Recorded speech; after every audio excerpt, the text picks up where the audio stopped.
studying. He took the throne in 1946 when he was 18 after his brother died in an unexplained shooting. Bhumibol ruled for 7 decades, becoming an icon of stability. Despite leading one of the world's poorest countries, he had an estimated fortune of $42 billion, more than 100 times richer than Britain's Queen Elizabeth, who is now the world's longest-serving monarch.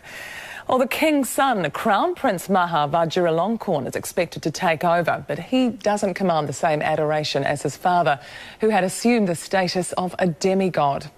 Now, these are live shots from Thailand's capital, Bangkok. Hundreds of mourners have been gathering at Siriraj Hospital, where the King's body lies.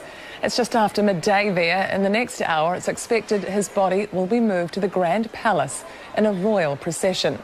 The BBC's Jonathan Head reports from Bangkok. It was a moment everyone here knew was coming, but few had wanted to accept.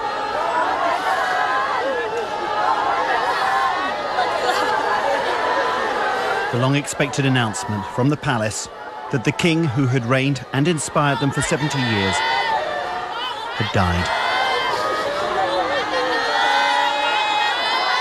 Still the cry went out. Long live the king, but he'd gone. Well, we've seen an intensely emotional reaction here to the news of King Bhumibol's death. The unquestioned reverence for the monarchy in Thailand is not what it was, but the emotional bond that people across this country feel to a man they still refer to as father of the nation remains largely unbroken. His death will leave an enormous void, one which may well have consequences for this country's political stability. It acceded to the throne when the monarchy was weak and Thailand an undeveloped rural country. But by allying himself with a succession of military governments, he rebuilt the monarchy's prestige, tapping into Thai traditions of semi-divine kingship. During the Cold War, he used his royal stature to help shore up the central government against a tenacious communist insurgency. He's credited with mediating several political crises. Yet later in his reign, the monarchy was accused of taking sides in conflicts. By the time of his death, he'd been out of public sight for years. Royal influence had dwindled.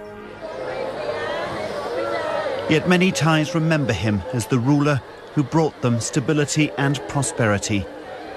And they're still grateful. Well, the King's death is also being felt here in New Zealand. Mourners gathered at this temple in West Auckland to reflect on the legacy of their fallen leader.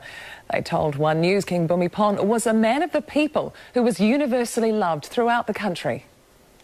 He had loving kindness and compassion. He never complained. He worked very hard. He helped. He go everywhere, every corner in the country, go to help the villager. Well, hundreds of people are expected at the temple on Sunday for a day of commemorations. Our government's advising tourists heading to Thailand to be